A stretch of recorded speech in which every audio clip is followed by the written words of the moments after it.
नमस्कार दोस्तों। तो आइए हम आपको कुछ अपने 7-8 वर्षों का अनुभव शेयर करते हैं।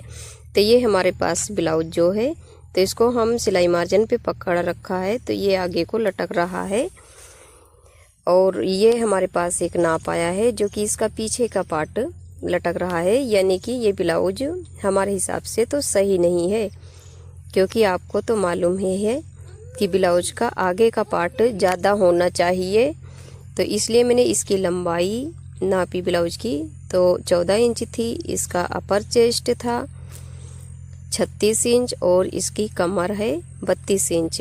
तो उस हिसाब से मैंने इसको ऐसे इंच टेप रखा और इसका चेस्ट नापेंगे। तो चेस्ट के हिसाब से हम इस पे निशान 11 इंच पर लगा देंगे। तो देखिए मैंने 11 इंच पे निशान लगा दिया है। और फिर हम गले को नापेंगे। तो गले को हम इस तरह नापते हैं तो हमारा परफेक्ट आता है। तो इस ब्लाउज का गला 3.5 इंच था, तो मैंने उस हिसाब से 4 इंच गले का निशान लगा दिया है। और इसकी चौड़ाई रखेंगे 3 इंच। फिर हम इसको देखेंगे इसका लेंथ कितना है। तो मैंने देखिए 14 इंच पर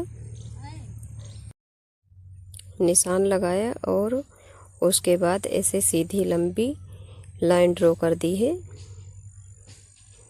तो देखिए ऐसे लाइन सीधी मार देनी। उसके बाद में हम इसको 2 इंच पर निशान लगाएंगे और इसको भी एक लंबी लाइन,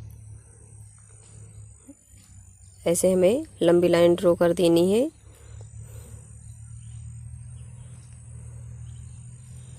फिर हम कंधे का निशान लगाएंगे, जो कि हमारा कंधे का निशान 3 इंच पर लगेगा। ऐसा नहीं है कि सारे ब्लाउज का एक ही नाप होता है, या तो सबकी पसंद एक ही होती है। किसी को चौड़ा कंधा पसंद होता है, किसी को पतला। तो हम नाप के हिसाब से या तो उसकी पसंद के हिसाब से कटिंग करते हैं और सिलते हैं।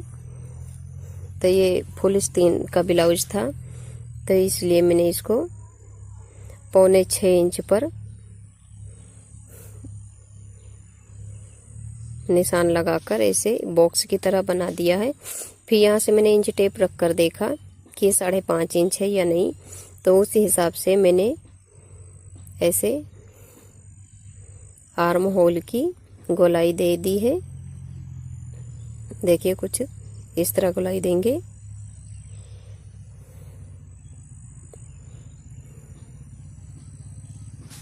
क्योंकि ये जो नीचे का पार्ट था, तो मैंने इसको नीचे का पार्ट 3 इंच लगा दिया है, ऊपर का 2 इंच है। तो उसी हिसाब से मैंने उधर आर्म होल पर भी निशान लगा दिया है। फिर गले की गोलाई कुछ इस तरह दी है। अब यहाँ से इंच टेप रखेंगे और आधा इंच नीचे का जो पार्ट है, तो उसको आधा इंच ऐसे दाब कर लाइन खींचेंगे और इसके बाद हम प्लेट का निशान लगाएंगे। तो इसको मैंने 4 इंच पे लगाया है। और फिर प्लेट की लंबाई हम रखेंगे 5 इंच। तो इस तरह मैंने इंच टेप रखा और ये 5 इंच पर निशान लगा दिया ऐसे।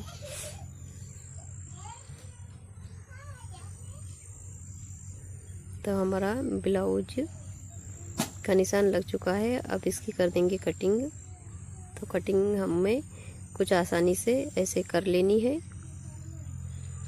वैसे तो ब्लाउज काटने में 5 मिनट से ज़्यादा नहीं लगते, बट थोड़ा समझाने में और बताने में तो वक्त लगता ही है। तो मैंने पीछे का पार्ट कुछ इस तरह कटिंग कर दी है।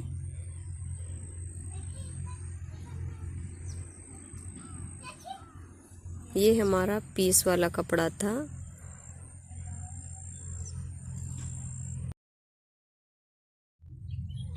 ऐसा नहीं है कि ब्लाउज ख़राब नहीं होता, ब्लाउज सबसे ख़राब होते हैं। हम भी नए थे तो कटिंग में पता ही नहीं चलता था कि कटिंग सही की है या नहीं। सिलने के बाद देखते कि हाँ कभी तो सही जाता, कभी ना सही जाता। कोई काम हम करते हैं तो बिगड़ेगा तभी बनेगा, और अगर हम डर जाएंगे कि नहीं ये हमसे नहीं होगा, या तो कभी कभी हम सोचते हैं ये काम मुझसे नहीं होगा, बट ऐसा नहीं है। अगर हम कुछ सोचते हैं या तो कोई सपना देखते हैं तो उसको पूरा करने के लिए हमें मेहनत तो करनी ही पड़ती है। तो मैंने करीब 8 वर्षों से ये काम करते हैं, जबकि ऐसे ऐसे ब्लाउज हमारे पास आए हैं कि एक ब्लाउज को मैंने 4 से 5 बार सही किया है बिना पैसों के। बस एक अंदर से भावना रहती थी कि इसको हमको सिलना है, हमको जानना है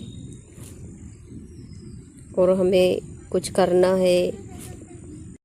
धीरे धीरे सिलाई करते करते 8 वर्ष बीत गए, कुछ पता ही नहीं चला। लेकिन अब कुछ 2 वर्षों से मैंने देखा कि हम ब्लाउज की कटिंग करते हैं तो कभी सिलाई का निशान नहीं लगाते हैं। एक बार ब्लाउज को नापते हैं, नापने के बाद कटिंग करते हैं, कटिंग करने के बाद हम सिलाई कर देते हैं तो एकदम परफेक्ट आ जाती है। कभी निशान नहीं लगाना पड़ता, इतना अनुभव हो चुका है।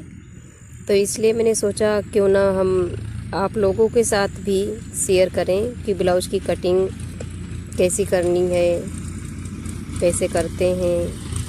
तो दोस्तों ये आगे का पार्ट है जो कि मैंने गले की चौड़ाई रखी है 2.5 इंच, और कंधे की चौड़ाई हमने रखी है 3 इंच, और आर्म होल की गहराई हम रखेंगे 5.25 इंच, और ऐसे सीधी लंबी लाइन ड्रॉ करेंगे। फिर इसको ऐसे बॉक्स की तरह बनाएंगे। बॉक्स बनाने के बाद हम ऐसे इंच टेप तिरछा रखेंगे और कंधे की तरफ को डाउन करके ऐसे निशान लगाएंगे, और आर्म होल का निशान कुछ इस तरह लगाएंगे। ये आगे का पार्ट है, 1 इंच पर मैंने निशान लगा दिया है। और उसके बाद हम गले का शेप, ये गोल गला ही रहेगा क्योंकि हमारे यहाँ गांव में लोग ज़्यादातर गोल गला ही पहनते हैं। तो मैंने गोल गले के हिसाब से मैंने ये निशान लगा दिया है। और फिर ये देखिए मैंने 4 इंच पर ये निशान लगाया है, ये डाट का निशान है। और यहाँ से भी इंच टेप रखेंगे और 4 इंच पर निशान लगाया। फिर ऐसे इंच टेप को रखेंगे और इसको 9 इंच पर निशान लगा देंगे।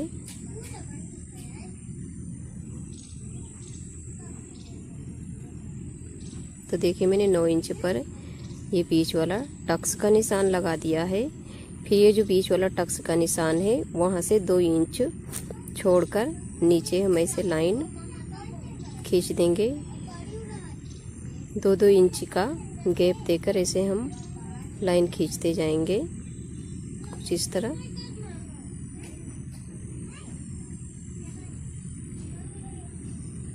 चार प्लेट्स लगेंगी और चारों प्लेट का गैप 2-2 इंच का ही रहेगा।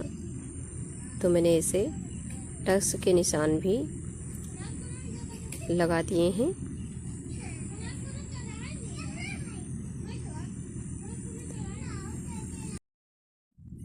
तो देखिए फिर मैंने ऐसे कटिंग करनी है।